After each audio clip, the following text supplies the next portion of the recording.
The Dave Hooker Show. A presentation of Off the Hook Sports. Objective insight, expertise, top guests.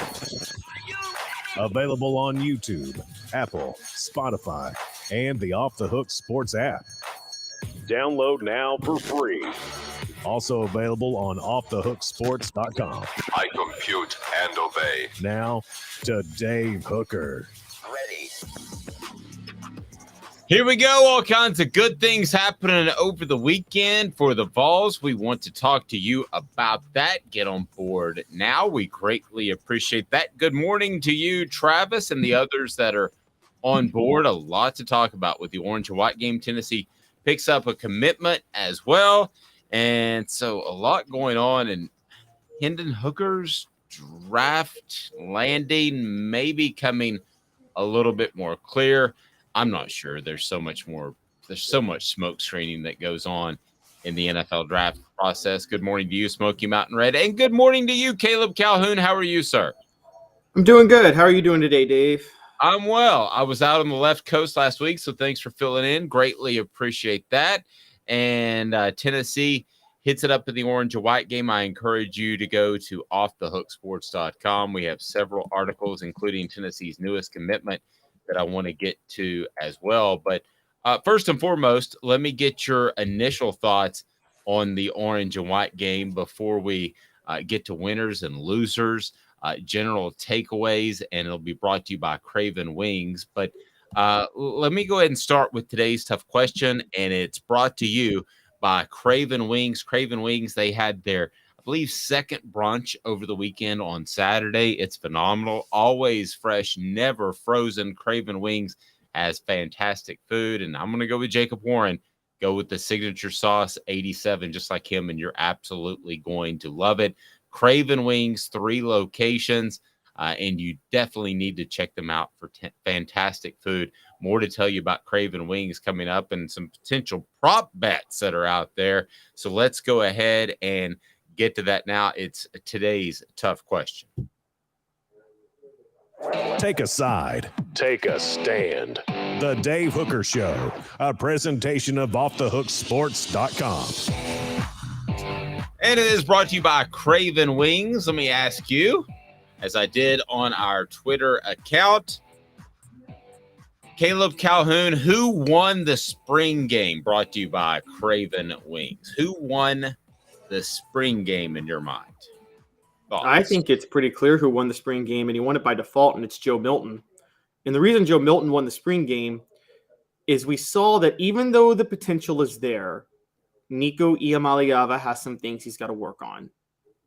He missed on a few throws. His decision-making was questionable at times. His pocket presence was incredible. I think that's the one thing that you should be happy about with the future is Nico's pocket presence is really good for a freshman. But he still has some things he has to develop on, and it really showed who is ahead of who in that offense. So I think by default on that, Joe Milton is the winner because, let's be honest, Gaston Moore is not going to be starting in the fall. I don't care that he had the best game of the 3 quarterbacks. Agreed. And I think a lot of what I've said over the past few weeks needs to be taken into context. I've said all along that I think that Nico Iamaleava will make a real run at this job, but that could be the end of September. That could be after struggles that Joe Milton might have. So I'm not surprised at all that Nico didn't come out and light it up, throw for 380 yards and 12 of 14 passing. I don't think you have to remember spring games and spring practices are orchestrated. So even if I am right in that I think Nico is further along than a lot of people, including Dennis Stott of CBS Sports, give him credit for, you're not going to go out and show that and create a potential quarterback controversy in your one open practice, Caleb. I think we can agree on that. Right, exactly. Particularly when he held out all of the key weapons. I mean, the top 4 receivers that are going to be in the rotation in the fall, Brew McCoy, Ramel Keaton, Squirrel White, and Dante Thornton, none of them played in this game. Jabari Small and Jalen Wright and Dylan Sampson didn't play in this game at running back. And everybody was talking about Cam Seldon and Deshaun Bishop making noise at the running back position. Guys, they were making noise because the fact that they played means that they're not going to play a lot in the fall, because it was very clear Heupel was holding out his biggest weapons, his biggest skill weapons in this game. No doubt. And who can blame him last year after what happened to Cedric Tillman? Now, I know that was during the season. It wasn't the offseason, but who can blame somebody for being a little bit conservative? I wrote a column about how Dylan Sampson was the story of a spring camp, and I still believe that some people didn't quite get the gist of that. I'm not talking about the spring game. Listen, the spring game is you've been to Broadway, Caleb. A spring game is a dress rehearsal that you get to kind of peek behind the curtain for just a little bit. Are they going to show you anything significant now that they're broadcast nationwide? Absolutely not. So I wasn't basing Dylan Sampson off what happened in the spring game. I will still say that I think he is one of the superstars, if not the superstar of spring camp from people I talked to. But there's no reason to go out there and get him roughed up, especially against a bunch of guys too that are probably going to be third string defensive players and second string defensive players. There's no need to show everything. There's no need to show your hand at this point, Caleb, in the whole process, no matter what position we're talking about. Yeah, and I wouldn't even go as far, having been in the pit orchestra of all of my high school musicals. There you go. I would not even go as far as to say it's even a dress rehearsal. Because I would say it's like when you're still working back in the band room and just going through the motions and figuring things out. Because it's not even a dress rehearsal, because in a dress rehearsal you're in full pads and you're going as if you're going at the full show. They're not treating a spring game like it's a game at all. You're treating it as, particularly if you're Josh Heupel, where you're like, I don't want to show anything to the public. No, and it's to the point with Josh Heupel that it's almost laughable. And I don't mean this in a bad way. It's almost laughable how protective he is of anything. And I had somebody that was talking about, I think I mentioned this to you, talking about going to the high school football clinic, and he's like, there was nothing there. Josh Heupel's just not going to show you anything. That's how he's wired. I don't know if Nick Saban's like that.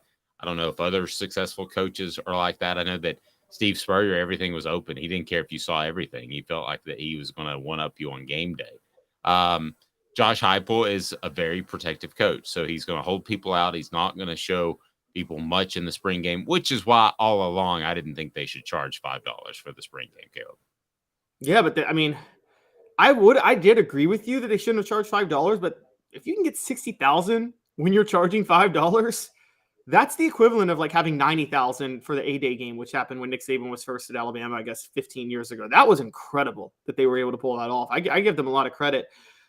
I'm kind of with you. It's weird that he likes to be so cagey, to me, only because we've talked about it before. He reminds me of Steve Spurrier in the sense that he has a system that's easy to figure out, and it's more, there's nothing you're catching people off guard with in the system. It's just hard to defend. It's just really, really, really hard to defend. And it's not, I don't understand why Heupel feels the need to be so cagey about it. I feel like pro style offenses would need to be more cagey about these situations because they have a more open playbook. Well, I think that from people I talk to, Josh Heupel and the coaching staff think they're way ahead of the curve. So if they think they're way ahead of the curve, they don't want to show anything. And you want to ride that out for 2-3 years, however long you can ride it out. Rebecca said, I felt like I'm not about to show all my shiny new toys. You're exactly right. It was all about that. It was good to see them throwing the ball around, though. I think I really believe in Josh Heupel's ultimate fantasy of the spring game, that he might not even play starting quarterbacks, that they might just play for one series, or it could have been a lot worse. I heard some people complaining they didn't get to see some of the guys that they wanted to see, in particular the receivers, and I heard a lot of that. But at the end of the day, I think if Tennessee wins 10 or 11 games this fall, nobody's really going to matter, right? Nobody's going to care. It's not going to matter. Yeah, I agree. It's what do you guys expect? It's a spring game. If you pay $5 to show up for that, that's on you. but I am old enough to remember when it was actually a spring game and they kind of kept score.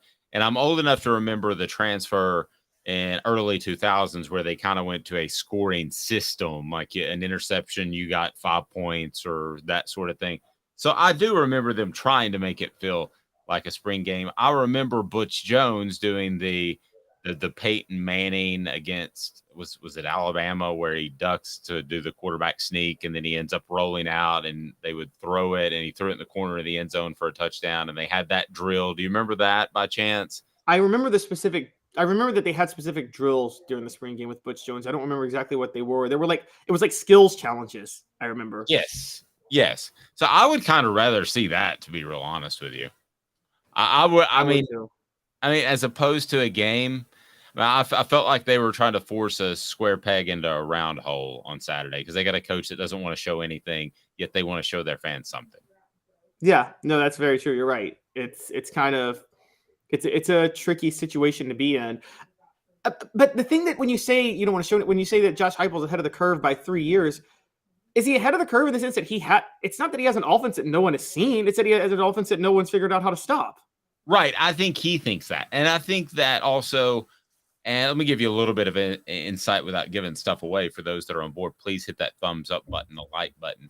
I think they're going to do some different things if it's Joe Milton, if that's the guy, which I think it will be. I think that's the odds-on choice to start this season, no question. So I think they'll do some different things. I think they'll do, from what I'm told, some more Dylan Sampson stuff out of the backfield. That'll be extended running plays to get them more explosiveness. I think that Joe Milton is better on the over the middle passes, the little passes underneath. I think that he is going to do really well there, but does that take away your deep play ability? Well, you have to manufacture those points somehow. So I think one of the ways that Tennessee's going to be able to do that is going to be Dylan Sampson out of the backfield. Dylan Sampson perhaps playing even a 4 wide receiver role at times. I think that you're going to see Tennessee play more 4 wide than they have previously, which excludes a tight end like Princeton Fan or Jacob Warren. But I think they really like their wide receivers and what they have. The other thing is you could play Jacob Warren the exact same amount of snaps, and the rotation in which he would come out with Princeton Fant Caleb could be a 4 wide receiver set. So instead of rotating them equal series throughout, maybe one series is a 4 wide receiver set. The other series is Jacob Warren, who I think warrants playing time. I think there's all kinds of interesting things. I think you're going to see this offense go in a bit of a different direction a little bit. I mean, you'd have to be an aficionado to see that, but I think you're going to see it tweaked a little bit in what is essentially full year number 2. So what you're saying is that Josh Heupel's system is not a simplistic system. It actually is adaptable, and the playbook is pretty open, I guess would be the word. I think it is adaptable. I mean, I think that they can do some of that. I think it's adaptable. I don't think they're going to up and run pro style Bill Walsh, San Francisco 49ers in the 1980s. I don't think they're going to run I formation Jimmy Johnson in the early 90s. But yeah, I think they can do some different things. Mr. Jones saying Heupel didn't want to put too much on tape at the spring game for teams like Clemson, our rivals, to have any game tape to study. I agree with that. I think it's more about opposition than it is about giving away anything new that Josh Heupel might have in his playbook. But I think it is very much about also showing that Joe Milton and Nico are competent quarterbacks, but not showing too much of what they could do. And like I said, I think Milton has a different skill set, Caleb, than Hendon Hooker. And I think they'll do things a little bit different with Joe Milton. But why would you show that to everybody in April? No, you're right. That's a good point. That's a very fair point. And we need to be clear on this. This is what makes Josh Heupel as a head coach who has a, I guess, cutting edge offensive system different from so many other coaches who stick to the same system. Rest in peace, Mike Leach, great, founder of the air raid offense. But you and I both know Mike Leach had the same exact offense and stuck with it for 25 years. There was really nothing different about it at all. That's the big difference is between a Mike Leach and a Josh Heupel. And again, rest his soul. I don't mean this bad. Same thing with Hal Mumme, who Leach coached under at Kentucky. Mumme was not going to come out and do something vastly different than what he did with Tim Couch. It was going to be the same thing. And ultimately you see that his coaching trajectory kind of went up and then kind of went flat. And the reason is because he wasn't willing to do anything different. Portions of the program brought to you by AndyMasonRealEstate.com. AndyMasonRealEstate.com will save you thousands, if not tens of thousands. Man, AndyMasonRealEstate.com, 40 years of experience in the real estate field. They are phenomenal. AndyMasonRealEstate.com, best service, best prices in the biz. You cannot beat that. It was awesome. AndyMasonRealEstate.com. Again, AndyMasonRealEstate.com in the Knoxville area, your realtor. Hit that like button, the thumbs up button, because we greatly appreciate that as we bring more people into the program. And a lot going on as we will get to a Tennessee recap of recruiting. Caleb Giroux has been all on top of on offthehooksports.com. Tennessee does pick up a commitment, and he's pretty darn good. And then I'm gonna pick a little bit of a fight with a 247 writer that has Squirrel White as a top 10 rising star. I don't think he's top 10 rising star on his team for a couple of different reasons. But let's get to the final recap of spring practice, the biggest winners and losers of spring camp. I don't know that there's necessarily a loser, so to speak, other than maybe I'm nitpicking. I would say Brew McCoy. I think it was an opportunity for him to go out there and do more things. We're suddenly talking about a receiver, Caleb, that was considered a malcontent because he transferred 1, 2, 3 times, and has come into this season and has been limited in spring camp. He was limited in preseason camp last year because you didn't know if the NCAA was going to allow him to be eligible. Suddenly you're talking about a guy who's missed an awful lot of practice time, Caleb. We don't know exactly how much he may have missed in regular spring camp, but I wonder if Brew McCoy is going to be up and ready to go as a number 1 wide receiver in the fall. He had better be, because Tennessee might get great contributions from the slot position as they have and over the past couple of years, and they could do so again. But they need a guy that's at the very least a Ramel Keaton level last year that can keep people honest and not double down on the slot. Yeah, I'm not as worried with Brew McCoy. I actually disagree to it. I think McCoy was held out because of what happened with Cedric Tillman last year. And I don't think there's much of a learning curve at playing wide out in Heupel's system. I think it's pretty easy to pick up. And so I think there's no reason. I think the most important thing for your receivers, your wideouts specifically, is to keep them in shape. I think in the slot, you may have worked some guys this year because you didn't know who was going to be your slot guy, but you know that McCoy and Ramel Keaton are going to be your wideouts. I do think a wide receiver was the loser of this spring camp, but I don't think it was McCoy. I think it was Dante Thornton. And I think it was Dante Thornton because I think Squirrel White did not let go of that number 1 slot spot. And so I think that, look, I'm eating crow on that. I was so high on Dante Thornton coming to Tennessee. And I don't think, and what I had heard is that it wasn't so much of what he didn't do. It's that Squirrel White really never let go of the spot, that he was that good. So if there was a loser to me, it would be Dante Thornton. I think another loser, and these are based on who the winners were from spring camp, I would say Jalen Wright was a loser from spring practice, only because of what Dylan Sampson did. Why wouldn't you say Jabari Small instead of Jalen Wright? Because the Jalen Wright is the all-purpose back, and Dylan Sampson is an all-purpose back. They're not the 20, 25-yard they're not the 20 to 25 carries per game back. They're not the guy you go to when it's 3rd and 1 and you need a yard and everybody knows you're going to run the ball. Jabari Small is that guy. And Jabari Small is still going to be the feature back for Tennessee because he can be the workhorse back. So I think Dylan Sampson takes more carries away from Jalen Wright, not Jabari Small. I tend to agree. Do you want to hear something that sounds crazy? I'm ready. Okay. How big's Dylan Sampson? Why don't you look him up real quick? And it would pull up Tennessee's roster. And how big Jabari Small and Jalen Wright? Because they're not huge dudes by any stretch of the imagination. But when we look at Dylan Sampson, we think much, much smaller. So when you have those heights and weights pulled up, let me get to that. And we're going to get to why Mr. Jones says Squirrel is already a star going into the season, in my opinion. I agree. That's why I was going to nitpick on this guy's column here in a second, and we'll get to Tennessee's recruiting prowess as they pick up a commitment over the weekend. But no, I agree. I think Squirrel is almost bona fide to this point, but so I wouldn't have him on that list. The guy I would have on the list would be Dylan Sampson, who's listed as how big? Dylan Sampson is 5'11", 190. Jabari Small is 5'11", 213. Jalen Wright is 5'11", 205. Okay. Do me a favor. I'm going to go way back in time. The Florida State running back, and he later went on Ward. What's his name? Ward. What was his first name?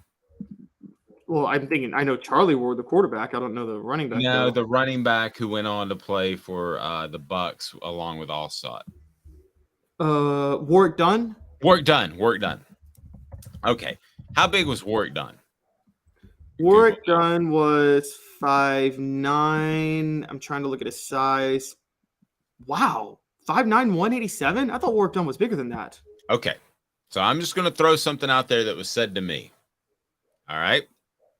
And this is insight that you don't get anywhere else, Tennessee fans. But this is something that was said to me. What if because Joe Milton is better at going over the middle, that it opens up some stuff on the flats, which really was very rarely open because Tennessee would attack that safety, and then the slot receiver would make you pay if you overplayed on the outside receiver. What if because of Joe Milton, they're throwing the ball over the middle a lot and the flats open up a little bit, and Dylan Sampson is not only your changeup back, this is just a what if, hasn't been decided. What if he's more of your go-to back because he can catch the ball out of the backfield? He can beat you horizontally, which is important to this offense, more so than when you had Hendon Hooker at quarterback. What if he's your main go-to guy? Is that outside the realm of possibility because of his size and skill set? Then we're definitely getting an Alvin Kamara situation with Dylan Sampson. And because Josh Dobbs didn't have the deepest ball, they couldn't go deep with him that often. And he went over the middle a lot more. And because of that, the flats were wide open with Kamara. And now Butch Jones, for some reason, decided, I think we could use Jalen Hurd in the flat more. But when Alvin Kamara was the better back in the flats. But yes, you're getting it out. You will get an Alvin Kamara then this year. You'll have that type of season. Tennessee with this group, and Joe Milton in particular, even if it's not Nico one day, but with this group, they're going to be fine getting the ball downfield. Do we agree on that? I mean, yeah. They're going to hit 1 of 5, right? And if you hit 1 of 3, then you're the number 1 offense in the nation, like last year.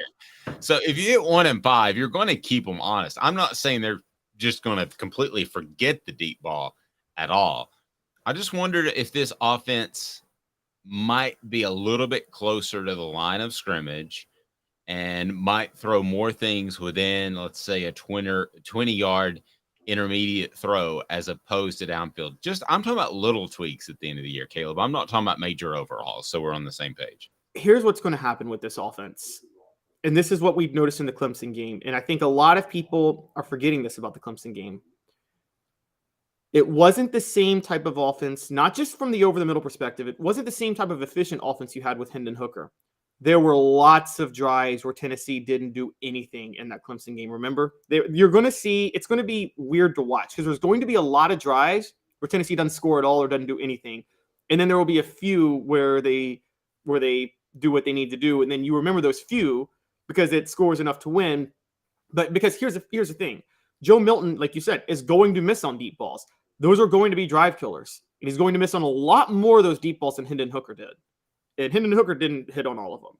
And so I will say this. It's funny. You brought up Anthony. You've brought up in the past, Anthony Richardson is that's the biggest thing for Joe Milton this year is Anthony Richardson's draft stock would help Milton.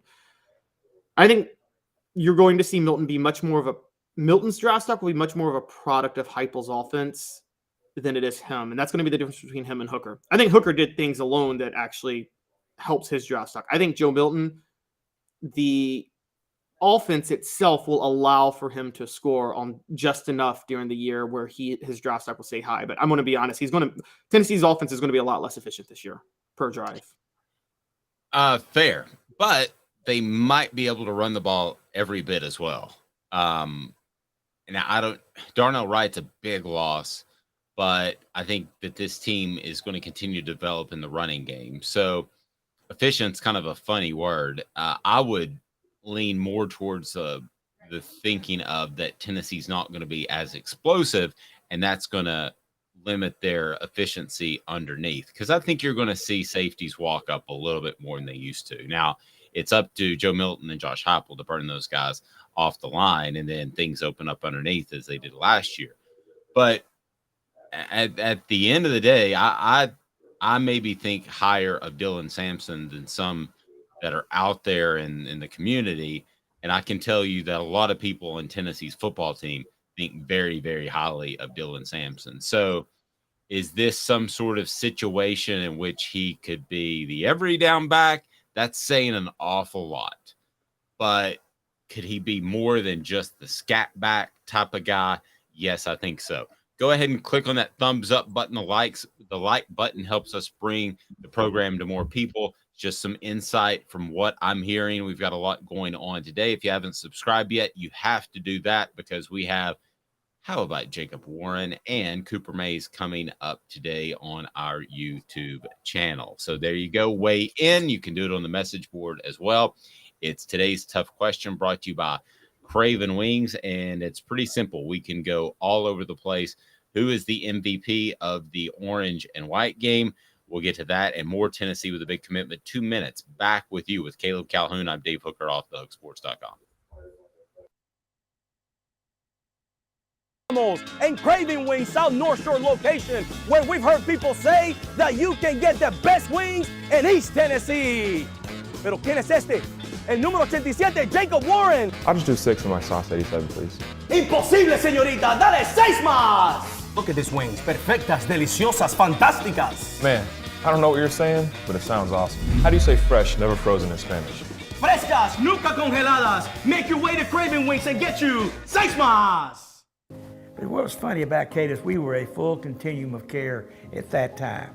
We had detox, we had inpatient, we had outpatient. So we were doing a lot of the things that we do now. But now we just do them so much better. It's really a simple program, but we're complicated people. I am what I am, and now I got to do something about it. You can take your life back. Call Cadis today. Got cataracts? We can fix that. Never miss another moment. With a little help from Doctors Campbell, Cunningham, Taylor, and Hahn at cctis.com. Do you want to own the more that owns every job? Then get to Vassey Lawn and Garden in Cleveland and get you a Toro. I'm David Vassey, here to talk to you about Toro. With a Toro Zero Turn, you'll get more out of every minute and you'll reach the finish line faster. At Vassey's, we like to say, no matter if you're mowing 3 acres a week or 11 lawns a day, homeowners and business owners alike find confidence in equipment they can trust from top to bottom. Vassey Lawn and Garden, Highway 60 North in Cleveland. Man alive, it's worth the drive. Our family has been creating jewelry since 1986, each piece unique with a story all its own. I'm Rick Terry with Rick Terry Jewelry Designs. I'm a jeweler, and I want to be your jeweler. We're grateful that you chose us to be Knoxville's best jeweler. My family and staff look forward to serving you. So please come see us. Kingston Pike and Campbell Station Road in the heart of Farragut and downtown on Gay Street, right next to the Tennessee Theater. A college football tradition like no other. Yes, sirree, boys and girls. Or a guy that just won't leave. Wow, that is sad. The Dave Hooker Show, YouTube, Apple, Spotify, and the free Off the Hook Sports app. A presentation of Off the Hook Sports. Back to Dave Hooker. All right, so meetings and getting all kinds of crazy error messages. Caleb, can you still hear me? Yeah, no, you came in and out for a second, but you're better now. Okay, all right, that was scary. See, you even say LA, and so I was in LA for a couple of business meetings last week, and I just want to say this to you and everybody that's listening: just don't change. Do not change. I love Tennessee. I love East Tennessee. Do not change. That's it. That's all. I'm not. It's not a knock on Cali. I love Cali, but just don't change. That's all I'm saying. That means you too, Caleb.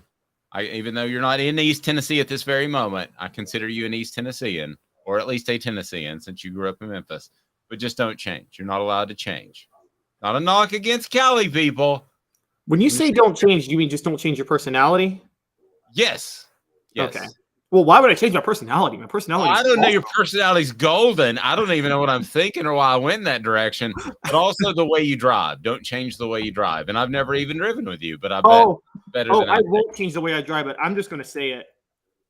The best thing about having spent enough time in the north now, even though still technically south of the Mason-Dixon line, but north of Washington, D.C., Southerners are terrible drivers. Y'all drive too slow now. Every time I'm back home, what are you saying? Slow. No, the problem is with LA is that they go ahead. No, you go. No, you go. No, you go. And then we're all sitting there like a bunch of idiots. Oh yeah, LA is awful drivers too. By the way, I thought John. It is road rage galore, and I love it. Where in DC? In the DC area is road rage galore. It's get the F out of my way. I got to get where I'm going. Yeah. At least they let you over in LA, which is nice. John said, Hooker, we don't need no stinking Hooker. Caleb did an outstanding job. I agree with that. I thought you were talking about quarterbacks at first. That kind of hurts my feelings. Okay, so let's go ahead and dive into this right now before I remind you that the official craft beer of offthehooksports.com is Zul Beer, xulbeer.com, worldwide award-winning craft beer. They've got parking downtown. It's awesome in downtown Knoxville. You will love Zul Beer, xulbeer.com. They've got some fantastic merch as well. So check them out. Will Backus of 247 gets absolutely blasted and the light shined on him today. And what the H? What the? What was he thinking? Release the hounds. The Dave Hooker Show. Keep cool. A presentation of offthehooksports.com. Top rising stars. By the way, let's jump into this too. Georgia and Alabama are having some interesting quarterback issues. As you look at Tennessee and you think, oh, Nico might pass this Joe Milton guy, and Joe Milton isn't as good as Hooker and all this good stuff. And yeah, Tennessee is, other than having a returning starter, is in the best quarterback position of any school in the SEC. Let me just throw that out there real quick, and we'll discuss Georgia and Alabama. But other than having a returning starter, which it seems like nobody does, with Will Levis, Anthony Richardson, Hendon Hooker getting NFL talk, it seems like nobody has a returning quarterback, as Texas is trying to find one in Arch Manning, as Georgia's trying to find one, and a group of dudes as Alabama's trying to find one. Man, it seems like other than having a returning starter at the quarterback position, Tennessee's in as good a shape as anybody. So let me turn this to Will Backus of 247sports.com. He picked Squirrel White as an up-and-coming star. To me, Squirrel White is already pretty bona fide, really bona fide. And I think Dylan Sampson, if you want to pick an up-and-coming star, is a better example of that. But if you want to pick somebody that's played a lot from Tennessee's football team, the rising star, and listen, everybody on the message board is going to say, what happened to Dave? He hit his head in L.A. He went to one of those Snoop Dogg or Woody Harrelson dispensaries, and now he's lost his brain, which may or may not be the case. But, Caleb, I don't understand how you could have Squirrel White as a rising star when he's already done a lot. If you want to pick a rising star that you know something about, it's Joe Milton on this football team. This is why, and I'm not trying to rip Oh, you're laughing. I'm not trying to rip Will Backus, but here's what happens with some of these national media. They throw a name out there and people get excited. Let me go ahead and tell you what is a fact. A fact is Squirrel White is a dependable product. He is a guy that they know what they can get out of, and we'll see what happens with Dante Thornton. I know you like him a lot. I think they're both going to play. I don't think it's an indictment of Dante Thornton, like you kind of alluded to earlier. But Squirrel White is a known commodity, kids. I mean, they don't go into this season hoping that Squirrel White gives them something. The unknown commodity that could be a star is Dylan Sampson. And I feel like I'm harping on him a little bit today, but listen, if you want to pick somebody that's already played, then off Tennessee's football team, it's Joe Milton, because he's held it down. And this is not coming from the stuff that you're reading online and from these press conferences that have absolutely no meaning. This is coming from people I talk to. Joe Milton has held down the job, Caleb, and I wasn't sure that he was going to do so to this point. And he might not do so in September, but he's held down the job. So why is he not your rising star? This is not Dave Hooker talking. Somebody kidnapped Dave Hooker. Somebody went to the Woody Harrelson, I think it's called the Giggly Lounge when I was out in L.A., the Woody Harrelson Giggly Lounge. Who kidnapped you, took your hair, and made Polyjuice Potion to turn into you and come back to East Tennessee to do this radio show? And what is their ultimate goal? Because Dave and the Joe Milton hate of the past 2 months is now saying Joe Milton is the breakout star. Yeah, well, I mean, if you're going to pick, here's my problem with Backus, and I love Backus, okay? I'm not ripping you, buddy, and we may have him on tomorrow. Here's my problem. If you're picking a guy that's already played, it's not Squirrel White. That's not your breakout star. Last year, technically, though. Yeah, but I mean, if Jalen Hyatt's not having the year of all years, Squirrel White plays more, right? But isn't that the point, though? Like, because Jalen Hyatt's gone, Squirrel White then could have the year of all years this year. Maybe that's what he's banking on. Now, I'm with you. I don't think he will, because the offense is different this year than it was last year. There's not going to be but if anybody, the deep ball threat is still going to come from the slot, and it's still going to be Squirrel White. But okay, so let's turn this into, is Squirrel White a known commodity? Yes, I believe he is. So we'll go ahead, and that will be the header of this video. Is Squirrel White a known commodity? And I'll let Caleb write it because he's better at the SEO stuff. But he's a known commodity. Mr. Jones says no one expected T. Martin to replace Manning and go to win the national championship game in '98. Maybe Joe can be the T. Martin to Hooker's Peyton Manning. See? So that's why you take Joe Milton in a list like this. T. Martin wasn't a breakout star in 1998, though. He managed the team as the defense won.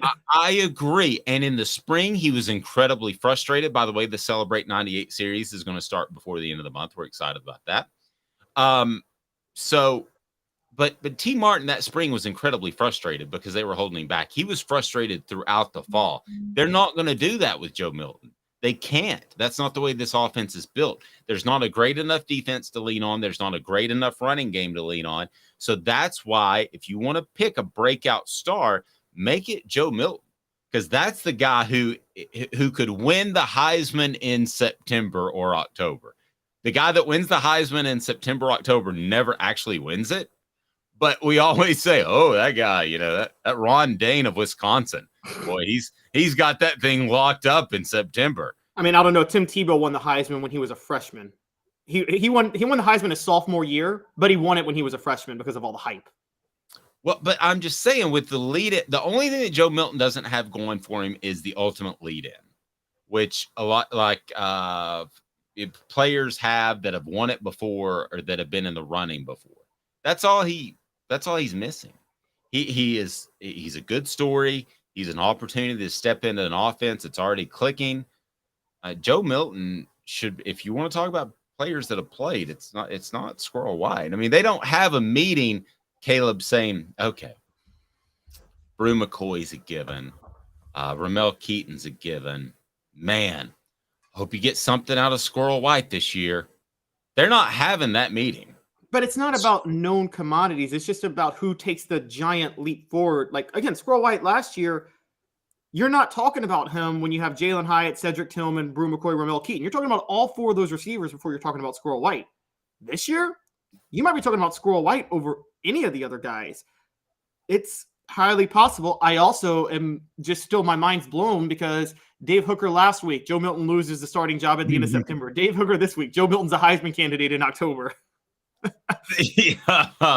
Yeah, it's those Snoop Dogg chips is what it was when I went out to LA. They've got the Snoop Dogg chips. They brag about no CBD, just THC. But they sell those. They're $2 more for the same bag of chips just because they have Snoop Dogg smiling on it. That guy's made one heck of an interesting career out of himself. But see, I don't think he's a top rising star even among his own team. Squirrel White. I think he is a star on his own team. Yeah, but the team may know something. Okay, here's a if we're gonna, since we're bringing up 98, here was a breakout star of 1998. The breakout star of 1998 above anybody else was Travis Henry. Because Jamal Lewis, I'm sorry? Because he had to be, yes. Yes, he had to be. Jamal Lewis was going to be the heart and soul of the offense, goes down for the year. Travis Henry comes in. But Fred could probably talk about this when we have him back on.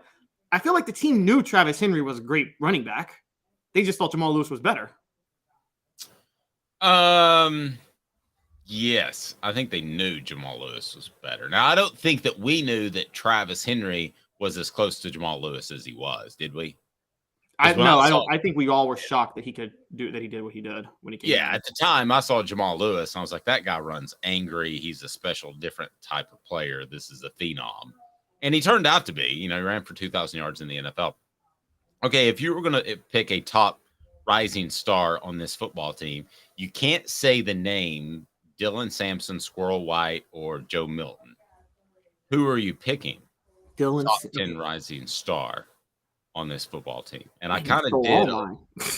I kind of did a little spin on you there because I've got one that I think's really good.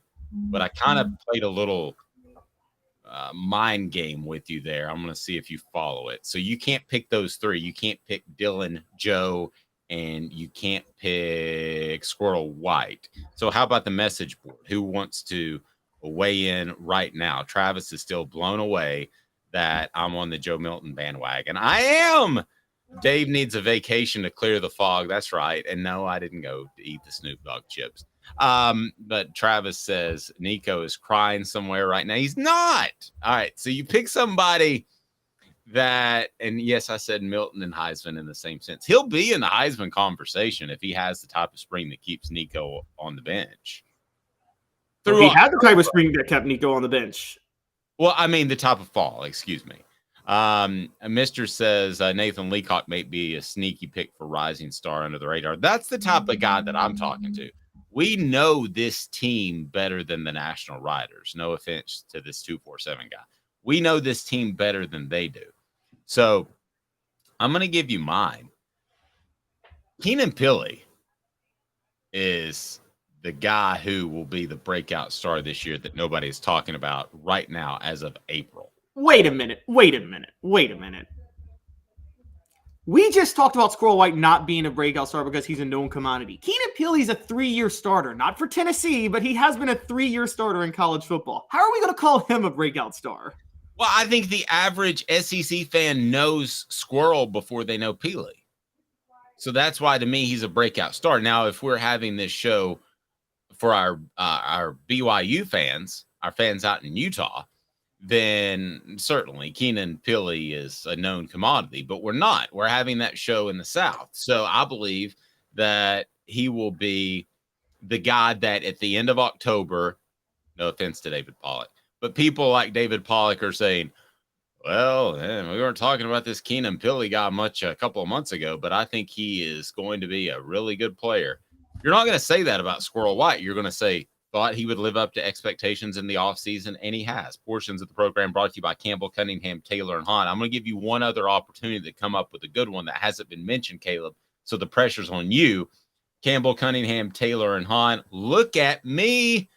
I have no contacts. I have no glasses, and I can tell you that being around the water, that was really awesome in LA last week, not to have to worry about contacts and glasses. Campbell, Cunningham, Taylor, and Hahn, they're local, and they will handle all of your vision needs, whether it's the regular eye appointment checkup with their vision centers, or you need LASIK like I got, or you can also have the cataract surgery. It is fantastic. Mr. Jones goes with Tyler Barron. Travis says that Peely and Beasley going to be thunder and lightning. That's part of my other point. I think Peely, is the guy that is in the middle that you don't have to worry about. You know he's always there, so it frees up Beasley. So I think when we're having this conversation in 4 months from now, Caleb, we're talking about the impact that Peely has had on a football team that is going to be more far-reaching than a Squirrel White or even a Dylan Sampson, my guy, can have this season. I think Peely can have a wide-ranging effect on this defense. So I am on the defensive side. You were so disgusted by the Peely pick because he's been a 3-year starter. I can tell it really bugs you. I don't know if I like that or I don't like that. I want Caleb to be happy, but it's kind of fun to poke the bear every once in a while too. Well, I am with you on the defensive side, but I'm somebody else. And I'm going in the range that Mr. Jones is, but somebody different, because Tyler Barron is not a breakout star. He's a known commodity. I think the other starter this year will be Roman Harrison. Again, not a breakout star. He had 7 tackles for a loss last year. That's a known commodity. Mike Eckler said he was the best new edge rusher in spring camp. However, there's usually 3 edge rushers that rotate in and out. And the third is my breakout star, and that will be James Pierce. Ooh, good job, man. James Pierce. Did I pierce you with that one? We took it too far. You went one too far. I think that's a very solid one. I like that one a lot. Mr. Wait, Jones. where's the rim shot? Mr. Jones said Tyler Barron. See, to me, Tyler Barron is another one of those proven stars. Yes, he's proven. Tyler Barron to me is not a rising. Maybe he's a rising star. Caleb's thinking you're still jet lagged, Dave. Well, I am. Boy, yesterday was brutal. When you have to leave at your hotel at 4 a.m. Yeah, I'm probably still struggling a little bit. There was a lot of sleep yesterday. Okay, so I'm going to go with Keelan and Pilly, and you're going with James Pierce. Okay, I like that. Shandavion Bradley is another one, Mr. Jones. Now, see, that's a good one. That's one coming out of left field. The guys that the national people aren't aware of. Another good one, J-Mac Volunteer. Great job, buddy. Arian Carter. Oh, Arian Carter's a great one. We both dropped the ball on him. Yes, that's a great one. I've heard a lot of good things about him in the spring. And who sang the song Mr. Jones? What band was that? Does anybody remember Mr. Jones? The guy had the big dreadlocks. And because I've got a new Counting Crows. Yes, the Counting Crows. Yeah, that's terrible. David Hobbs. Mr. Jones says David Hobbs. That would be a great example. We're all on edge rushers to a certain degree. Yeah, is he ready as a true freshman? So Mr. Jones says Counting Crows. Okay, so let me ask you this question because I've been wanting to do this. You have to punch them or punch it. Okay, so you either have to punch the band or punch the ticket that you're going, but you have to pay for the ticket. So I'm guessing the Counting Crows would be around $200 or $300 or so. So you either have to sit through a concert, spend your $200 or $300 and watch the concert, or you can punch them right in the face, and you have to pay. Me too. It's not close. For the record, yeah, these concert tickets are going to get more and more out of whack because this Ticketmaster Live Nation merger that happened in 2010, it needs to be broken up. That was a blatant antitrust violation. Can we start that though as punch them or punch it? So you have to punch them and face the repercussions, legal repercussions, or you punch the ticket, but you have to buy the ticket. Let's do this. Let's do it for coaches and offenses and players. Would you rather pay to see the offense live or just punch the coach who runs the offense right in the face? There's something to that. I like it, but I'm going to have to go Counting Crows, punch them. Punch them or punch it. So you either punch them or punch the ticket, face the legal repercussions, or you can punch the ticket, but you have to buy it. There you go. Travis says Hank Jr. at Thompson Bowling Arena was just $89. Amen to that, brother. Well, I mean, that's probably cheaper than the average age of a Hank Jr. fan. Sorry. That number's lower than the age of a Hank Hank Jr. fan. Senior, not Hank Senior, but you go the Hank Jr. route. I still think it's lower than the age of a Hank Jr. See, my generation and younger, the millennials and the Gen Zers, actually would prefer Hank Sr. because there's this new hipster thing on, like in the older artist. So yeah. I will go with Hank Jr. I will go with Hank Jr. But Travis, I will say that I went to see him in Atlanta one time. He didn't play a single former hit. Played all of his new stuff, and I didn't know any of it, and it was awful. That's what Lil Wayne does in concert. Yeah. All right. So punch him or punch it. All right. So who else? Now we're leaving off a couple of guys in Deshaun Bishop and Cameron Selden. No, total waste. They're not going to play this year. Yeah. I tend to agree with that. Yeah. I thought there was something to them trying out at running back. No, they were this was just to keep the other running backs fresh and not play them that much. That's all that was. Which that's not unusual in spring camp. That happens an awful lot. So again, let's get your thoughts on the rising star, as Will Backus has Squirrel White a top 10 rising star. So what the H? Because to me, he is already a bona fide producer. Does he turn into a star? Perhaps. All right. So you had the list. I'm having trouble having the list come up with the other guys that are in the rising stars for players to watch. Now, a couple of things I wanted to point out as we look around the SEC. Should Georgia fans be worried? Yes. I mean, I don't think Carson Beck has grabbed onto that job based off Kirby Smart's comments, and he could be playing it close to the vest. And should Alabama fans be worried? Well, I don't know if I'm trying to connect the dots and reaching a little bit, but I know Paul Feinbaum has said don't be surprised if Alabama looks in the transfer portal for a quarterback. That's clearly not where you want to be. So all of Tennessee's rivals are desperate, by the way, because Florida is a total disaster right now too. Florida's a disaster. Let's go ahead and dive into that. Florida's a disaster.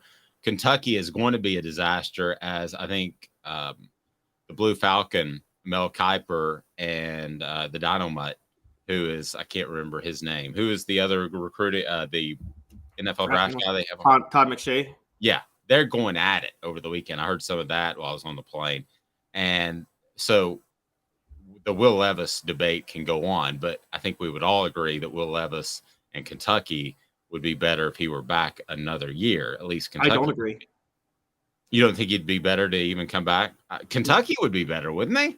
I think Kentucky runs it. They are a defensive-oriented team, and Mark Stoops has been creative enough to put guys in at quarterback and just run with his defense. I think Will Levis, putting the offense. Last year, he actually chose to build the offense for the first time ever around his quarterback, or build the team around his quarterback, and I think it was to disastrous results because Will Levis is not that good. I'm going to say that straight up. Will Levis is not that good. He threw in a receiver at quarterback a couple of years ago and got 10 wins. Lynn Bowden, I think, was his name. I think Kentucky is actually going to be better defensively this year, and that's what Mark Stoops prefers. Okay, so let's dive into this for a moment. The rising stars that will potentially be there. I want to address the quarterbacks as well, and I want to address what quarterback situation is the most dire of Tennessee's upcoming opponents in 2024 or 2023 and their rivals. But first, let's look at this rising stars. If you can pull that up, players to watch entering the 2023 season. And I'll give you my thoughts on a thumbs up, thumbs down over whether or not I think they are a rising star. Now, I like I did with Tennessee's players, I'm going to be fair to all of you all. And please hit the like button, the thumbs up button. We greatly appreciate that. And if you haven't subscribed, do so, because the Celebrate 98 series will be off and running before the end of the month. And we're super excited about that. So let's start with the players that, if you can, Caleb, that are rising stars. I'm going to give you my thumbs up or thumbs down. All right. First of all, how do you want me to do this? Because he listed 23. Do you want me to just go to the top 10? Let's go to the top 10 or so, or through Squirrel. Where is Squirrel on this list? Squirrel's at number 7. Okay, Squirrel should not be on this list because, in my opinion, he is already a proven commodity. So I'm kind of being the wet blanket on this. Sorry about that. Backus. All right, I'll count down from 10 then. But David says, welcome back, Dave. Thank you. I appreciate it. The left coast is something to behold. All right, go ahead. All right, so number 10, defensive lineman Johnny Newton for Illinois is considered a breakout star. But he was also considered an All-American across many services in 2022. So it's a big thumbs down. Let's move on. Okay. Mikael Williams, Georgia. Mikael Williams, what do you think? Rising star? Yes, because Nolan Smith is gone, and Nolan Smith already had a season-ending injury. But I think Mikael Williams is now firmly entrenched into this, so I could see Mikael Williams be in this defense. Yeah, rising star. I think he's a star. And you almost feel like you have to pick a Georgia defender as a rising star each and every year, right? Yeah, you do. Okay. All right. What do we got? Who's number 3 on this list? Again, I'm counting down from 10 to 1. Sorry. Sorry. Go ahead. But this one again, this throws me off. He's saying Kelvin Banks of Texas. Kelvin Banks was Big 12 Offensive Freshman of the Year. He's an offensive lineman. How do you be a rising star if you were Offensive Freshman of the Year? I don't know. You're the one who likes this list. So what else we got? I didn't say I like this list. I just defended Squirrel White. You said, I love this list. We got to do this. I did not. I love the list as much as I love Derek Dooley. Nice. All right. Who else we got on the list besides? All right. So Squirrel White was at 7. Number 6 is Peter Woods at Clemson. And he's a true freshman. So that's kind of just taking a shot in the dark. Okay. Again, I don't understand why Squirrel White's on this list. He's already played. Okay. So true freshman. All right. Who else we got? Okay. Another edge rusher, Dason McCullough, an edge rusher for Oklahoma. And look, Brent Venables is a defensive coordinator, but Oklahoma had a horrible pass rush last year. So I think any edge rusher would be an upgrade over what they had last year. Yeah, if somebody gets 10 tackles for a loss, they're going to be considered a rising star. What else we got? All right, so number 4, Dallas Turner, the edge for Alabama. With Will Anderson gone, I think that's an obvious rising star. Agreed. I would have that as a rising star. Number 3, Mason Smith, defensive lineman for LSU. He was freshman All-SEC in 2021 and then tore his ACL last year. That's a rising star to me because you're coming off an injury, so I can roll with that one. I agree, and LSU is my breakout team. Don't even get me started. I'm very, very, very high on them. And the more we're talking this sidebar, the more we're talking about the issues with other SEC teams, the higher I am on LSU. Man, because they actually have. Sorry, you do have some sort of weird fascination with LSU. Wind chimes give me the chills, Dave. Just so as a harp. All right, who else is a rising star? Nicholas Singleton, running back at Penn State. And again, 1,000-yard rusher last year. How's that a rising star? I don't know. This is your beloved list. And number 1, here's the big one. This is going to be the one that we could probably talk about the most, but Kyle McCord, the quarterback at Ohio State. I'm not going to pretend to know. I mean, I know about Alabama and Georgia in that they don't have an entrenched guy who's just going to naturally step in. Probably back. I don't know who it's going to be at Alabama. If he is the naturally entrenched starter, then I'll say rising star. But I don't know that. I'm not going to pretend to know that Ohio State is the rising star that is just waiting for a quarterback to step in with C.J. Stroud gone. So if he's done his research, I'll give him that. Who else we got? That was it. That was the top 10. All right. That was the top 10 right there. Then in there. I mean, that was not apropos. You have no idea, Caleb, where this show's going now without the pressures of day-to-day spring practice and football season pressing down upon us. We're going to take shots at a bunch of SEC schools, including Tennessee, and have fans come and hate on us. That's what we're going to do. Well, yeah, but we're going to have all kinds of interesting sound effects, including the hut, hut, hut. You remember from Tecmo Bowl, or is that before your time? Oh, gosh. I know Tecmo Bowl. Yes. That's the one where Bo Jackson was unstoppable, right? Yes. And he had hut, hut, hut, and he'd say it real fast. Remember? Mm-hmm. So we gotta work that in there. All right. So rising star on Tennessee's football team. If we're taking out Dylan Sampson and we're taking out Squirrel White, I mean, I think it is Dylan Sampson, but if we went another direction, You would go James Pierce. I would go Keenan Pilley. So Tennessee picks up a big. Yeah, I'm still laughing at Keenan Pilley. I'm just giving you hell for that forever. Why is that a bad one? Rising star. Starter like last 2 years, and somehow it's going to be a rising star. In the SEC, that is a different sort of thing. David says I'm on top of my sound effects game. Thank you. You know, Kevin Durant got traded to Phoenix this year. He could be a rising newcomer for Phoenix. He could be. Portions of the program brought to you by Craft Treats. Use the promo code Off the Hook. The promo code Off the Hook and get 20% off. CraftTreats.com. They have the chill pills that have the CBD within the chill pills that will help with your pet's digestive issues, anxiety issues, also arthritis. Helps with my pet a ton. Go to CraftTreats.com and use the promo code chill. Use the promo code Off the Hook for the chill pills. You get 20% off. Any other product, 20% off as well. The promo code Off the Hook. Again, Off the Hook. Go to crafttreats.com. Tennessee's newest commitment and why it is so significant. It's a big one. And the Vols suddenly are pounding on the top 5 classes in the upcoming recruiting cycle. That's strong as well. Remind you that you can always vote in our today's tough question, brought to you by Craven Wings. Never frozen, always fresh, absolutely fantastic. And if you want to get on board there, be sure and do so. Who is the standout of the spring game? You can do so on Twitter or the message board right here. 2 minutes and talk some Tennessee Cruton after this with Caleb Calhoun. I'm Dave Hooker. I know you like the heat. You gotta try my signature sauce 87. Dude, you know I love you and I love to try your wing sauce. But when it comes to wings, I need them really hot. I hit 105 on the radar gun. I need to be pretty spicy. Yeah, I know that, man. Look, if sauce 87 isn't enough for you, I guess you can try the Holy Moses or the Grim Reaper. Now we're talking. Take it from these Farragut admirals. When you're craving wings, it's got to be Craven Wings. Visit them online at cravenwings.com. With all that sun, sand, and salt water, the beach is a very relaxing place. Unless you wear contacts. Ow! Open your eyes to the best the beach has to offer with LASIK vision correction from Campbell Cunningham Laser Center. Hi, Mike Davis here with City Heating and Air, reminding you to always dare to compare. Our team provides quality local heating and air service, installation, and maintenance across East Tennessee. We use only the best equipment like American Standard heating and air conditioning for your residential, new construction, or commercial needs.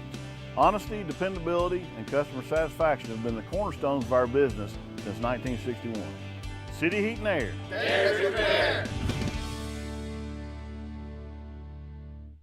Before Cadis, I was really heavy into the drug culture. I was selling drugs. I was just constantly in pain. I was missing like a good support system in my life. Cadis has given me everything that I need in order to successfully have a wonderful recovery, in order to have a life that I didn't even know was possible. And it's not just about me anymore, and I love that. I absolutely love it. You can take your life back. Call Cadis today.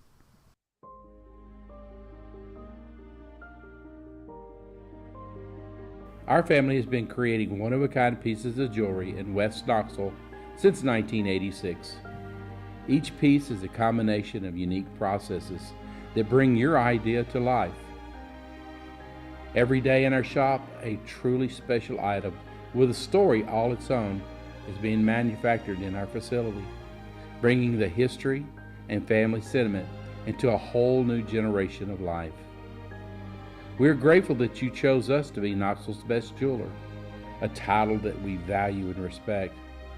Because to me, being a jeweler and owning a jewelry store are not the same thing.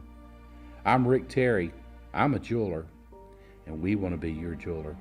Kingston Pike and Campbell Station Road in the heart of Farragut, and downtown on Gay Street right next to the Tennessee Theater. Who's this guy? Hello, wizard. The Dave Hooker Show. Who? A presentation of Off the Hook Sports. What? YouTube, Apple, Spotify, and the free Off the Hook Sports app. Back to Dave Hooker. Mr. Jones says Nico be the rising star this year. Amen, brother. Put Nico in there. So Yeah. Milton's going to be a Heisman candidate, and Nico's going to be a rising star. All right, is Tennessee go? You know what? Showing dual quarterbacks. What is the? I feel like Dave has some inside information here. Is Josh Heupel bringing back the single wing, where you don't know who the ball is going to snap to? That would be awesome. David says many people start for 2+ years and are not stars. Also, a star in any other league doesn't equal a star in the SEC. Thank you, David, for having my back. Travis agrees. Keenan Pili is your breakout star for the 2023 season. You're going with some James Pierce cat. Okay, whatever. Is that the first time that Caleb Calhoun has gotten visibly frustrated with me? I don't get frustrated. I just get a kick out of things. I tend to agree. Yeah, I mean, James Pierce is a good one. I like your James Pierce one. See, I like to frustrate my fear is I like to frustrate other people with my takes. So, but I try not to ruin the relationship that you and Fred White have or you and Ron Slay have, because I just like frustrating them for fun. So, well, and they tend to take it well. So, by the way, Fred will join us later this week. I will tell you. So tell us again why your breakout star is James Pierce Jr. I just think that Tennessee is going to have a 3-man rotation at edge rusher with Byron Young gone, and Roman Harrison would have been it because Mike Eckler said he was the best edge rusher in spring camp opposite Tyler Barron. But I can't really call him a breakout star. He had 7 tackles for a loss last year. So I think James Pierce is going to step into the role Roman Harrison had last year. So that's breakout star. I'm going to say this. The thing that could undermine your take, Joshua Josephs. You're right. I should have said James Pierce or Joshua Josephs. It's one of those two guys, but James Pierce got a little more action in the spring game. But now that I say that out loud, maybe that does mean Joshua Josephs, because if you saw action in the spring game, it probably means you're not the one who's going to see action in the fall, the way Heupel's been going with this.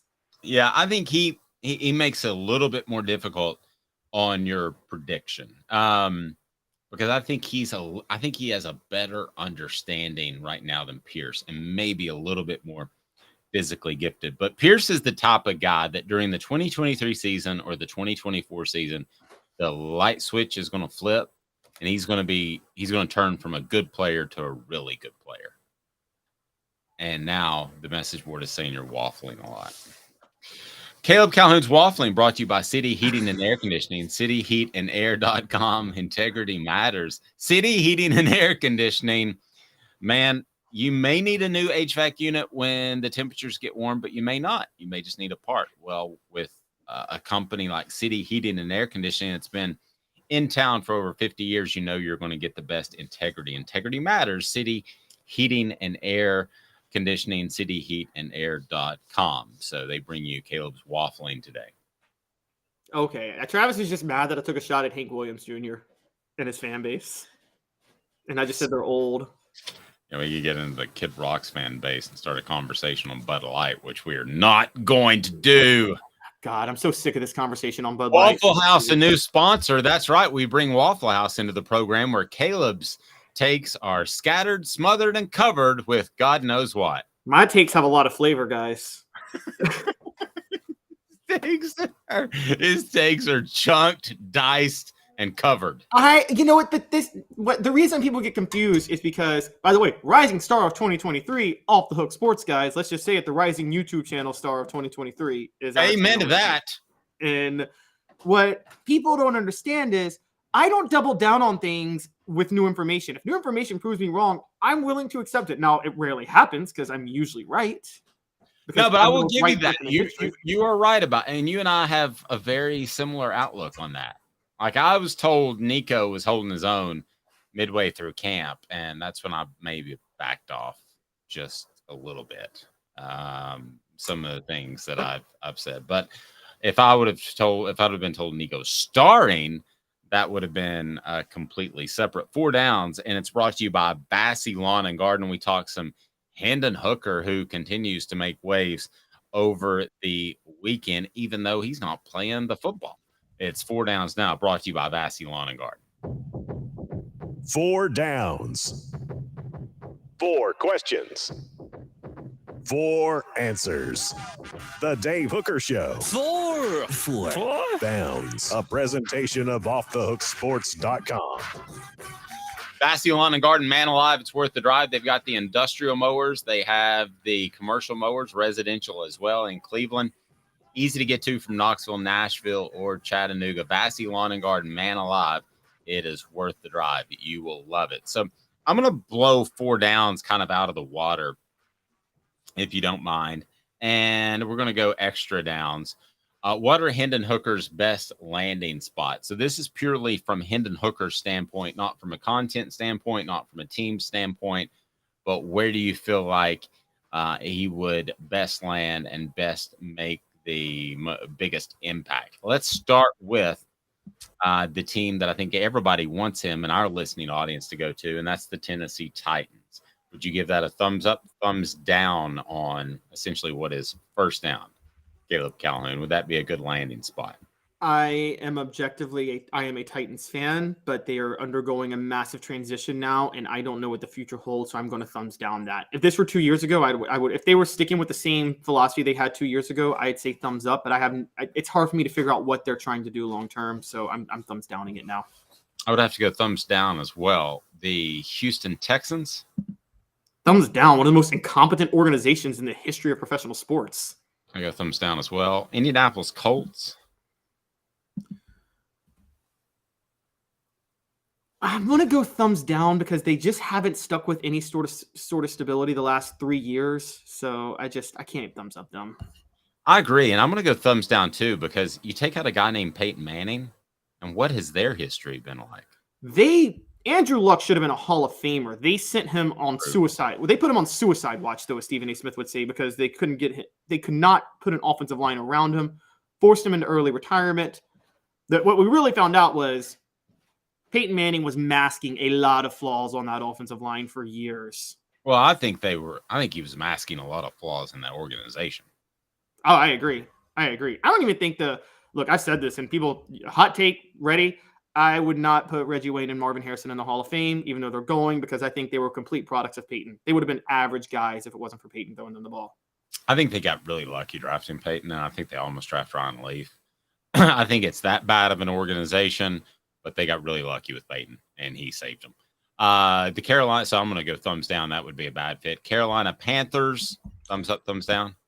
Thumbs down. They're starting over, so they're going to try to find a QB that they start immediately. And I don't think Hooker is a guy that can start immediately. I think he needs to sit for a year. I would think they would have the mindset to sit him. But if you're right. With Frank Reich, maybe, but has the game passed Frank Reich by? Well, and Frank Reich typically likes big quarterbacks. Yeah. And, Hooker's in the 6'2", 6'3" range. Excuse me, but he's not in the 6'5" range. So let me throw a couple of others at you. This was on the list, but the New York Jets, who are supposed to land Aaron Rodgers, I think that would actually be a good fit, Caleb, because he would be able to sit behind Aaron Rodgers. But on the flip side, is Aaron Rodgers going to help you at all, or is he just going to try to get his 2 years up? I'm a major thumbs up on this. Who cares if Aaron Rodgers is going to try to help you? The Jets can help you. I mean, Brett Favre didn't help Aaron Rodgers at all, and the Packers helped him. So I don't think the starting quarterback has to help you. You have to help yourself, and you can learn from the starting quarterback, and the Jets can help him. Now, I think the Jets is a great situation for Hendon Hooker to go to. Okay, so fourth down is the final 4 choices: Falcons, Bucks, Commanders, Raiders. Which would Hendon Hooker be the best fit in? I'd say the Falcons, because I think Arthur Smith and that style of coaching. He's still in Atlanta. He's still the head coach in Atlanta, right? Is who? I'm sorry. I'm sorry. I believe he's still Atlanta's head coach. Yes, I think that system works well for Hendon Hooker. So I actually think Falcons would be the best. You never want to play for Washington if you're a quarterback. You can't watch it. It's impossible to handle. It's impossible to handle the amount of adoration you get if you have a little bit of success in Washington. It's impossible to keep it a level head. Ask RG3. Yeah, I don't know that any of these that we mentioned just leap off the page and excite me. other than the Titans, which I think would be a good fit if they took the right direction, which you referred to. Josh McDaniels, who you have at the Raiders, if Hendon Hooker landed at the Raiders, I think that would be a good thing for him. I don't think he's a guy who's going to get into trouble that a lot of me included at 22 years old, probably would have gotten in trouble if I lived in Las Vegas as my first job. But I don't think Hendon Hooker is going to have that issue being older and being a really balanced young man. And I don't think he's going to have issues there. So I think actually I would take out of that group the Raiders because of the coaching you could potentially get there. And Josh McDaniels, who, for those that don't know, was a longtime coach of the Patriots and was there for a lot of their success. And they have made the signal that they are ready to make the move away from Derek Carr as he's now gone. So there's a clean break there, too, as a backdrop. Out of that group, if you had to pick one, who would you pick, Caleb? Because I'd go the Raiders. I wouldn't go to the Raiders, and I'll tell you why. Josh McDaniels, in the Patriots system, you know this, there's a lot of receiver option routes that are more intermediate passing game, and that's Hooker's weakness. I mean, there's not going to be a lot of vertical shots you take in that. That's very true. And I think you need – so I'd still go Atlanta. The team we left out, I mean, because we talked about it, I mean, Seattle's his best team. That Seattle is where you want to go if you're Hendon Hooker. No, I totally agree. But Seattle was not on this list of the latest one I pulled up. But I think and Seattle picks later in the first round. So they would either have to trade up or Hooker would have to be in that end of the first round. I hate to say this because this sounds awful, and I like Hendon Hooker, and I hope I'm wrong. But I feel like he is the ultimate smokescreen of this draft. I feel like he is being used as, hey, might creep up into the first 10 picks. Hey, might creep up into the first 5 picks to try to get somebody to move up.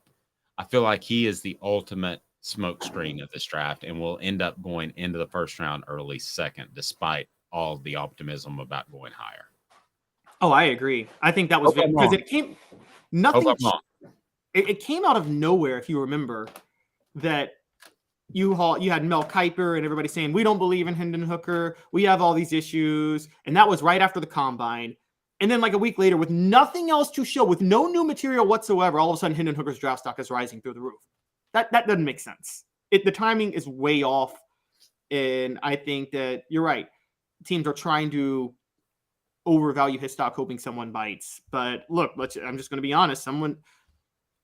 Right now, Hendon Hooker is he's tied for my second choice behind Bryce Young. And I'm not so sure I wouldn't take him above CJ Stroud if you're asking me quarterbacks for the NFL.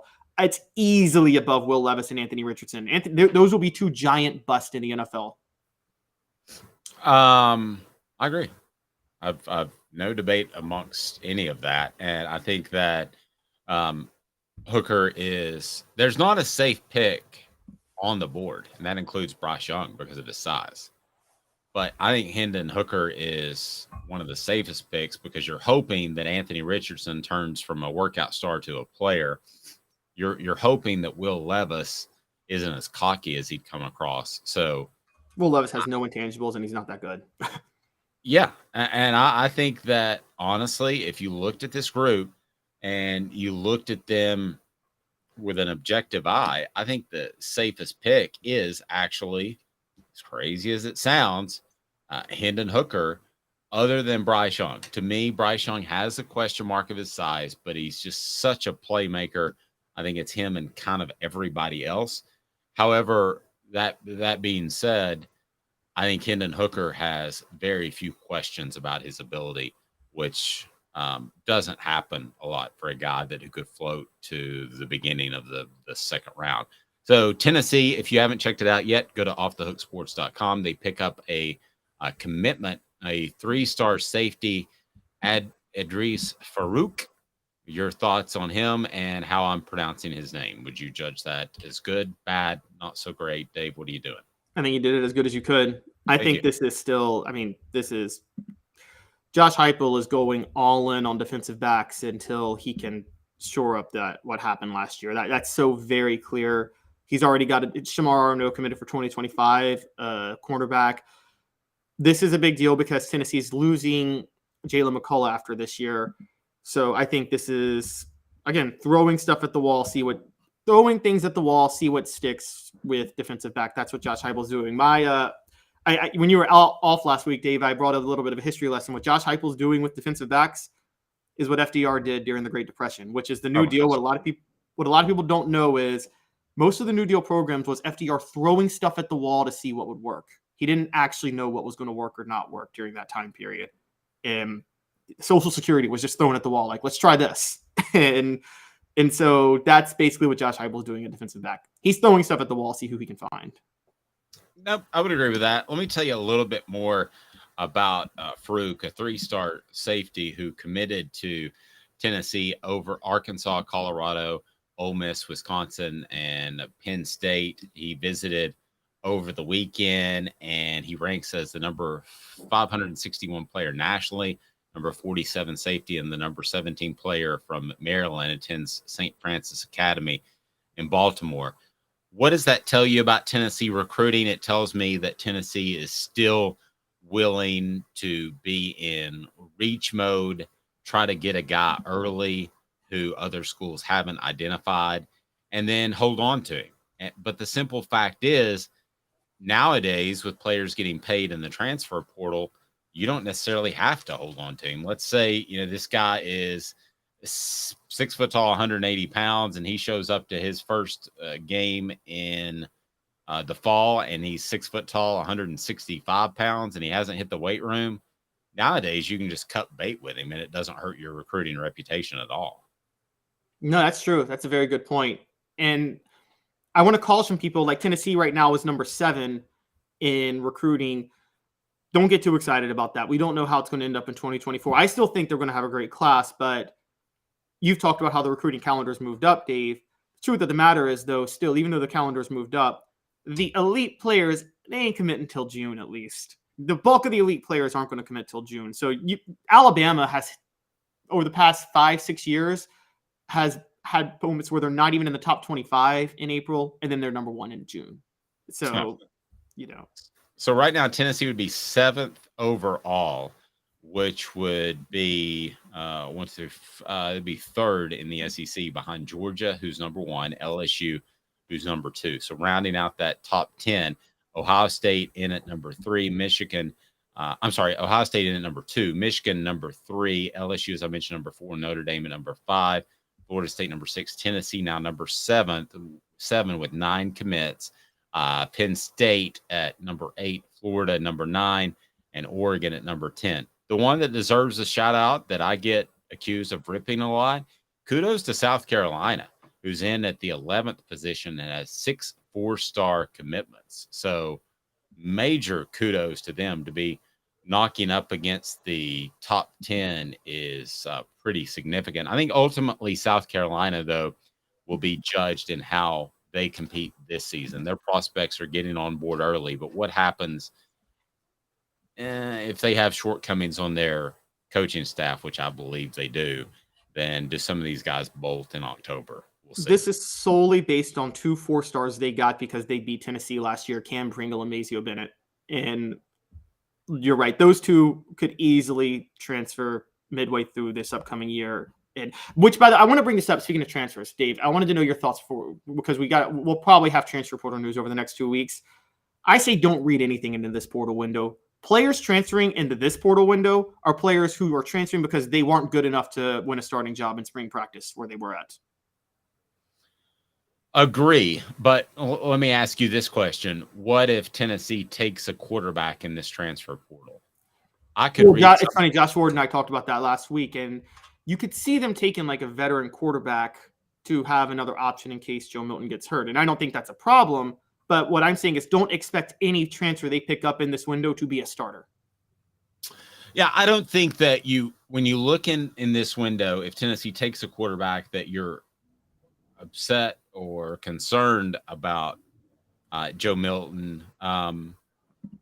But it would be curious to me if they took one. At the very least, wouldn't you want 3 scholarship quarterbacks headed into the season? Is Gaston Moore or Navy Schuler your answer if something were to happen to 2?